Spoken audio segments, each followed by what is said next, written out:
Saudi আরব সফর করে ৩ মাস পরে ছেলেকে স্কুলে পাঠালাম। এতে করে কি ছেলের লেখাপড়ার ক্ষতি হলো? পরীক্ষার আগে স্কুলে হাজার হাজার টাকা দিয়ে এডমিট কার্ড নিলাম। রাস্তা দিয়ে যাওয়ার সময় দেখি গ্রাম বাংলার মেলা। বাড়িতে এসে দেখি মাস্টার ক্লিন করার জন্য এসির লোক এসেছে। সারাদিনের ব্যস্ততা সেরে রাতে ছেলে মেয়েকে নিয়ে স্পেশাল খাবার খেলাম। তো এখন সময় হচ্ছে সকাল 7:30। আমার মিশারি দেখেন রেডি। সে খাওয়া দাওয়া করে টিফিন নিয়ে এখন যাচ্ছে কোথায়? স্কুলে। তার দাদু তাকে গাড়ি পর্যন্ত এগিয়ে দিয়ে আসবে। দাদু গেছে আগে আগে, মিশারির সাথে দৌড়ে পারে না। গাড়িওয়ালায় ফোন দিতেছে, তাড়াতাড়ি কেন মিশারি যায় না, 3 মিনিট লেট। এই জন্য দাদু দৌড়াই আগে গেছে, মিশারি এখন পিছনে দৌড়াইব। তো ছেলে যাইতেছে এখন 8টায়, স্কুল ছুটি হয় 2:30টায়, কিন্তু তার বাসায় ফিরতে ফিরতে বাজে 4টা কি 3:45। কারণ গাড়ির ভিতরে যতগুলো স্টুডেন্ট থাকে সবাইকে পৌঁছায় দিয়ে সবার লাস্টে মিশারিকে পৌঁছায়। কারণ গাড়িওয়ালার বাড়ি হচ্ছে আমাদের বাড়ির ওই সাইডে, এর জন্য গাড়িওয়ালাই সবার লাস্টে মিশারিকে নামায়। তো ছেলেকে সকাল 7:30টায় স্কুলে পাঠিয়ে এখন 10:30টায় কি 11টায় আমি যাচ্ছি ছেলের স্কুলের দিকে। রিকশায় চড়ে মুক্ত বাতাস খেতে খেতে অনেক দিন পরে রিকশায় চড়লাম, খুবই ভালো লাগছে। যাই হোক, যেটা বলছিলাম, সৌদি আরব আসা যাওয়া করার ফলে আমার ছেলের লেখাপড়ার ক্ষতি হচ্ছে কি না সেটা আপনারা অনেকেই বলেন। আমার মতে আমার ছেলের লেখাপড়ার কোনোই ক্ষতি হচ্ছে না, কারণ আপনাদের দোয়ায় মাশাআল্লাহ সে খুবই মেধাবী। সৌদি আরবে থাকা অবস্থায় তাকে নিয়মিত পড়াশোনা করিয়েছি এবং প্রাইভেট পড়া ছাড়াই মাশাআল্লাহ আমার ছেলে পরীক্ষায় A+ পেয়ে ভালো রেজাল্ট করে। এজন্য আমার মতে তার লেখাপড়ার কোনোই ক্ষতি হচ্ছে না, বরঞ্চ দেশ বিদেশ ভ্রমণ করে তার জ্ঞান আরও বৃদ্ধি পাচ্ছে। তো বিদেশ থেকে আসার পর আজকে প্রথম দিন ছেলের স্কুলে যাচ্ছি টিচারদের সাথে কথা বলতে, প্লাস কিছু বকেয়া বেতন আছে সেগুলো পরিশোধ করব। তো স্কুল কিন্তু একটু সামনেই।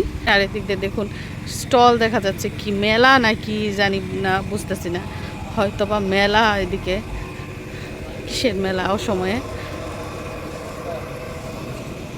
ওরে আল্লাহ, ওই দিক দিয়ে দেখেন ভাজা পোড়া চলতেছে। চলেন দেখি কি ভাজা পোড়া। মেলা তো দেখা যাইতেছে বড় সড়ই। এদিক দিয়ে আইসক্রিমের স্টল, ওদের এদিক দিয়ে ফুচকা চুটপটি। এখন যেহেতু দুপুরের টাইম, বিকালে মনে হয় জমজমাট হয় মেলা। এই পাশটায় দেখেন ভাজা পোড়া মজা, মোরালি, নিমটি, কত ধরনের মজা মজা, এগুলো আর কি বিকেলে মনে হয় মানুষের ভিড় হয়।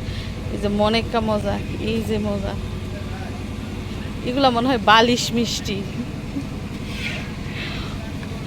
দেখেন এক একটা মিষ্টি আধা কেজির উপরে হইব, সাদা কালো। এই যে লাড্ডু, এই যে রসগোল্লা, এই যে কালো মিষ্টি। আরও মিষ্টি বানানোর প্রস্তুতি চলছে। এদিক দিয়ে শিরা, এদিক দিয়ে তেলে ভাজতেছে। এগুলো মানে গজা গজা মিষ্টি না?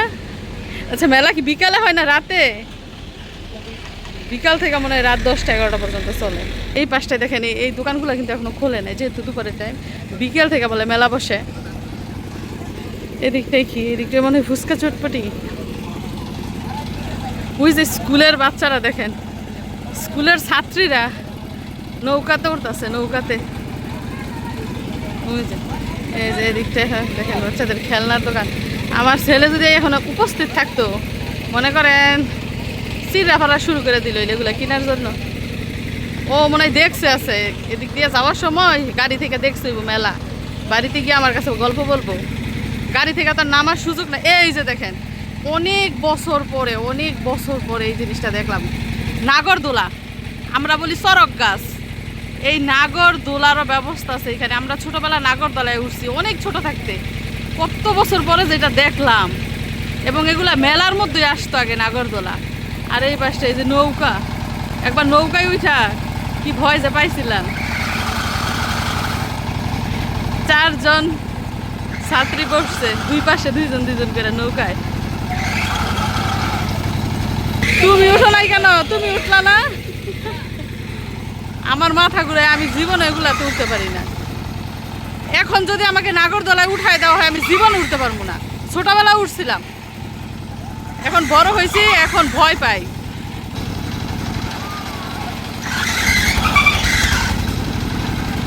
ওরা মজা পাইতেছে। আর এই পাশটা দেখুন, এদিকটা আরেকটা খেলার আয়োজন। কি খেলা এটা? মনে হয় লটারির মতো কিছু একটা হইতে পারে। চারদিক দিয়ে বেড়া দেওয়া, এখন চিল্লাইতেছে, এখন চিল্লাইতেছে।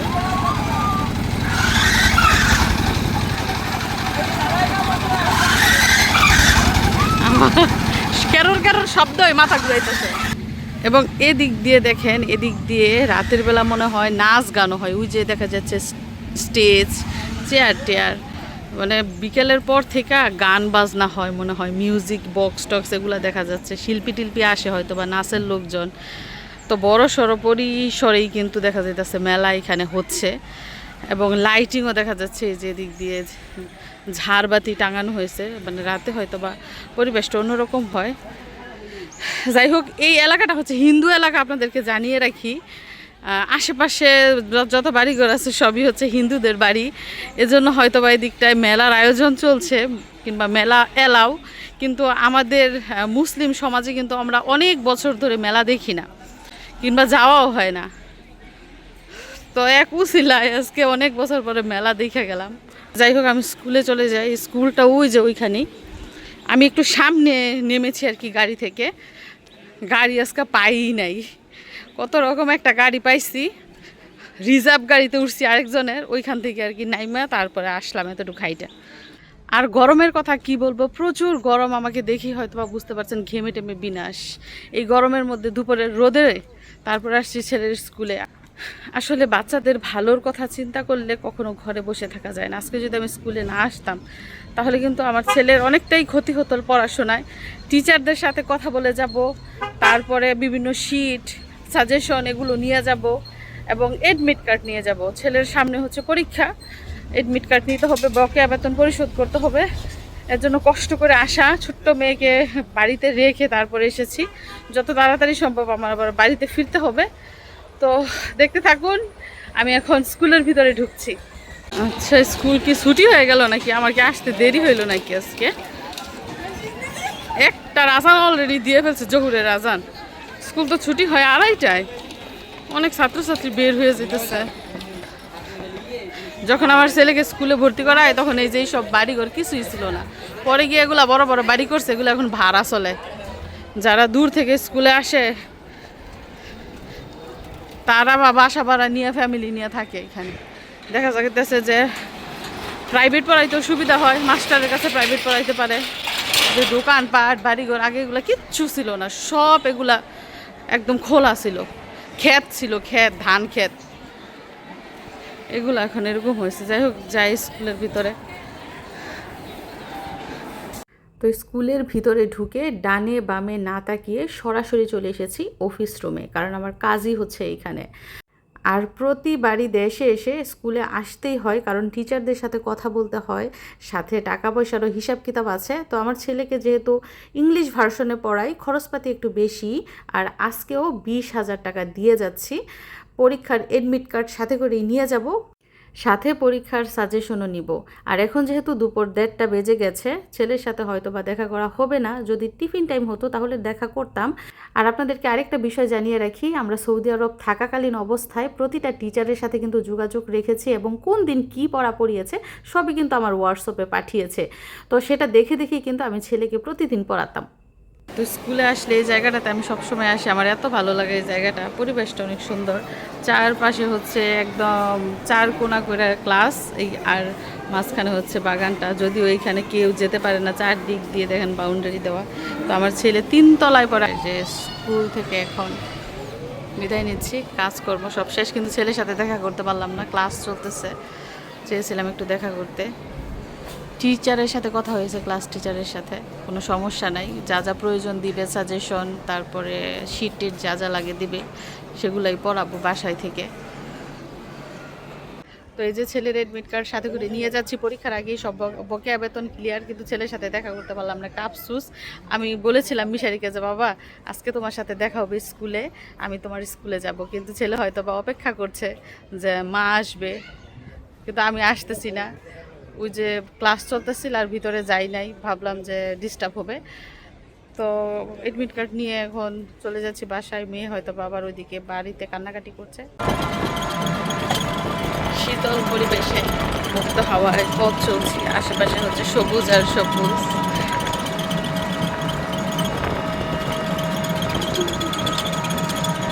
যাই হোক, বরাবরের মতো আজকেও এই কাজটা করলাম এবং প্রত্যেকটা গৃহবধূর এই কাজটা করা প্রয়োজন। সেটা হচ্ছে এই যে দেখেন বাড়ির উঠান ঝাড়ু দিয়েছি নিজের হাতে। আবার ভাববেন না যে বিদেশ থাকি বইলা, বিদেশ আসা যাওয়া করি বইলা আমি বুঝি কোনো কাজ করি না, কোনো কাজ পারি না। আসলে আমি সব কাজই পারি, সব কাজ নিজের হাতে করি। সংসার সামলানো থেকে শুরু করে ঘর গোছানো, ধোয়া দায়ী, রান্না বান্না, বাচ্চা কাচ্চার যত্ন নেওয়া, বাচ্চাকে পড়ানো, সব কাজ আমি একা করি। কথায় আছে না যে রাধে সে চুলো বাঁধে। তো একদিক দিয়ে আমি রান্না বসিয়েছি আর অন্য দিক দিয়ে এই যে উঠান পুরাটা ঝাড়ু দিয়ে, এদিকটায় ঝাড়ু দিয়ে ময়লা পরিষ্কার করে একদম পুরো উঠান পরিষ্কার করে ফেলেছি। তো আমাদের বাড়িতে যেহেতু মানুষের পরিমাণ কম এবং পায়ের পাড়া কম পড়ে, মানে হাঁটা কম পড়ে, এর জন্য ঘাস হয়। ঘাস উঠাইলেও কিন্তু ঘাস হয়ে যায়। তো এই হচ্ছে বাড়ির পরিবেশ। সুন্দর করে রাখলে সব কিছুই সুন্দর লাগে। আর 5তলা 10তলা বিল্ডিং হলেই যে বাড়িঘর সুন্দর থাকবে তা কিন্তু না। টিনের ঘরও কিন্তু সুন্দর করে রাখলে সুন্দর দেখা যায়। কি বাজার সদাই সব গুছাই ফেলছ? আবার কি ওইদিকে কি? হ্যাঁ, ঘুম থেকে উঠে একদম শুরু করে দেয় কান্নাকাটি। আবার ঘুমাইবা? আবার ঘুমাইবা নাকি? ভাই তো এখন স্কুল থেকে আসে নাই। ভাই কোথায়? ভাই ভাই কোথায়? যখন কথা বলতে পারবো তখন বলবো স্কুল, স্কুল, স্কুল বলবো, স্কুলে যায়। তুমি ওই স্কুলে যাবে না মাদ্রাসায় যাবা? যে আমার বাবার হায়াত আছে বলতে বলতে আইসা পড়ছে। গাইমা বিনাশ হয়ে আসছে দেখেন, যেই গরম পড়ছে।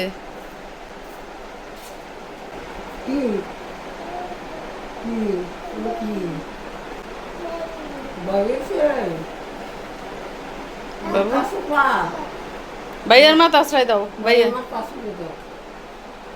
ভাইয়ারটা আশ্রাও। হুশারি, আমি কি তোমার স্কুলে গিয়েছিলাম আজকে? জানো না তোমার সাথে আমার দেখা হয় নাই?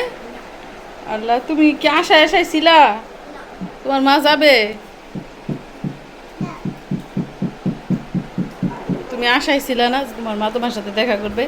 আমি তো গিয়েছিলাম এবং তোমার জন্য একটা জিনিস এনেছি। যে তোমার এডমিট কার্ড। এখন ভালো করে পরীক্ষা দিতে হবে। এডমিট কার্ড পেয়ে গেছো, সব রেডি, শুধু খাতা দিব আর লেখবা।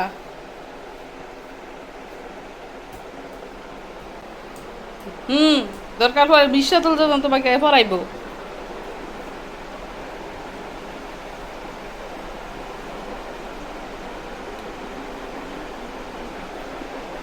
ইয়া ইয়া চেয়ারে বসে পড়ছে, বসে পড়ছে চেয়ার। এখন এখন কি ওই যেগুলো ধরবো দেখছেন নি? এখানে কোনো জিনিসই রাখি না, ওই যে ধরে 2টা 3টা জিনিস রাখছে, ওইটাই এখন ফেলে দিব। বাবা তাড়াতাড়ি কাপড় চোপড় করলো, গোসল করাইয়া তাড়াতাড়ি খাওয়াইতে হইব। আর এদিক দিয়ে মিশার স্কুল থেকে আসতে না আসতেই বাড়িতে চলে এসেছে এসি ঠিক করার লোকেরা। এর আগে একবার ঠিক করে দিয়ে গেছে, কয়দিন চললাম। আজকে মাস্টার ক্লিনিং করানো হবে, মানে এসির ভিতরে যত ময়লা টয়লা আছে ভিতরে বাইরে সব পরিষ্কার করানো হবে। এতে করে এসি থেকে নাকি ভালো ঠান্ডা হাওয়া বের হবে। দেশে আইসে এই মিশারি দেখে এসি নষ্ট, ফ্যান নষ্ট, ওভেন নষ্ট, সব নষ্ট হয়ে গেছে। এগুলো এখন আবার মিশারি ঠিক করতে হইতেছে। এগুলো ঝামেলা না? হ্যাঁ, মিশারি আইসা সুন্দর স্কুল থেকে আইসা শুয়ে পড়তো, এখন পারতেছে না। কি কাও? চকলেট খাইতেছে বৈশা বৈশা মনের দুঃখে, কি আর করবো। তো এদিক দিয়ে যে মেশিনের ভিতরের যে অংশটা ওইটা কিন্তু পরিষ্কার করা শেষ। তারা মেশিন দিয়ে কিভাবে পরিষ্কার করছে জানি না। তারপরে পানি টানি দিয়ে একদম ক্লিন। এটা বলে মাস্টার ক্লিন, বলে মাস্টার সার্ভিস। তো আজকে মাস্টার সার্ভিস করানো হচ্ছে। ভিতরেরটা শেষ, এখন বাইরেরটা ক্লিন করা হবে, যেটা আউটডোরের মধ্যে আছে। তো তার তোর বালতি বুলতি নিয়ে এখন আবার বাইরে যেতেছে।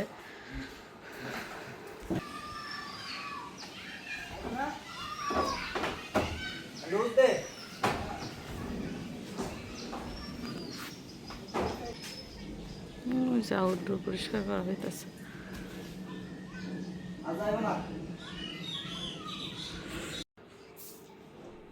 তো তো ফ্যান নষ্ট, এসি নষ্ট, ওভেন নষ্ট, এগুলা ঠিক করানো হইতাছে। মানে দেশে আইসে এবার শান্তি নাই, বুঝছেন নি? মনে হইতাছে 10 তলা বিল্ডিং আমার মাথার উপরে কেউ বসায় রাখছে। এত প্রেশার, সংসার নিয়ে বাচ্চা নিয়ে পারতেছি না, আবার এটা সেটা নষ্ট, মেকানিক আসতেছে, মিস্ত্রি আসতেছে, ঠিক করতেছে, ওদেরকে এইটা সেটা জোগাই দিতে হইতাছে। কি একটা অবস্থা, আমার মাথাগুলো নষ্ট। এদিক দিয়ে দেখেন ওভেনও নষ্ট, ওই যে লাইন দেওয়া দেখেন একটা বাটনেও কাজ করে না, দেখছেন? মানে বিপদ সাইড দিক দিয়ে, এক দিক দিয়ে না, সাইড দিক দিয়ে বিপদ। ওভেনের মধ্যে দেখা গেছে ঠান্ডা খাবার গরম করে আবার বাচ্চাটা তাড়াতাড়ি খাওয়াইতে পারি, এখন যে ওভেনটা নষ্ট হয়েছে, কি উপায় হইব? এখন শুধু আমার চুলার মধ্যে দৌড়াইতে হইব। তো সারাদিন আমরা কি কি করলাম, কিভাবে আমাদের ব্যস্ততম দিন কাটলো, সেগুলো তো আপনারা দেখে নিলেন। এখন সন্ধ্যার পরে আমরা হালিম খাচ্ছি। এগুলো কিন্তু দোকান থেকে কিনে আনা হয় নাই, এগুলো একদম হোমমেড, বাসায় বানানো হয়েছে। সন্ধ্যার পরে আমার যা হালিম বানিয়েছে, এই যে দেখেন। এখন খাবো। গরুর মাংস দিয়ে হালিম বানানো হয়েছে, মুরগি না, গরুর মাংস দিয়ে। তো প্রথমে মিশারিকে দিয়ে টেস্ট হয়। লাস্ট হালিম কবে খেয়েছিলাম জানেন? সৌদি আরবে। এইবার না, গতবার যখন সবাই একসাথে ছিলাম তখন হালিম রান্না করে সবাইকে খাইয়েছিলাম, অনেক ঝাল হয়েছিল।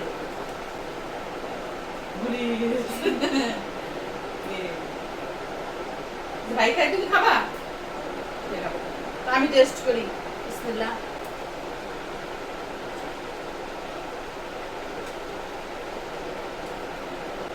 এবার বাংলাদেশে এসে প্রথম এই ধরনের খাবার খেলাম, মানে চটপটি, ফুচকা, হালিম, এই ধরনের খাবার ঘরে বানানো।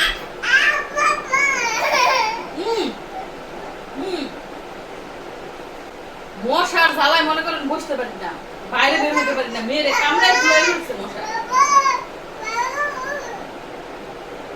মেয়ের বাবা একটা মলম পাঠাইছে ছবি তুললা, ওই মলমটা বলছে ফার্মেসি থেকে আনার জন্য।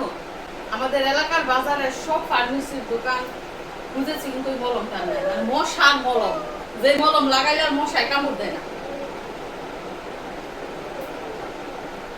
নিশারি কিন্তু সৌদি আরবে থাকতে নিজের হাতে খাবার খাইছে। এইখানে আইসা প্রতিদিন সকালে আমার খাওয়াই দিতে হইব, কারণ সে স্কুলে যাবে। যেদিন স্কুলে যাবে সেদিন আমার তোলায় তোলায় খাওয়াই দিতে হবে। মরিচ খেয়ে শিখতে হবে না?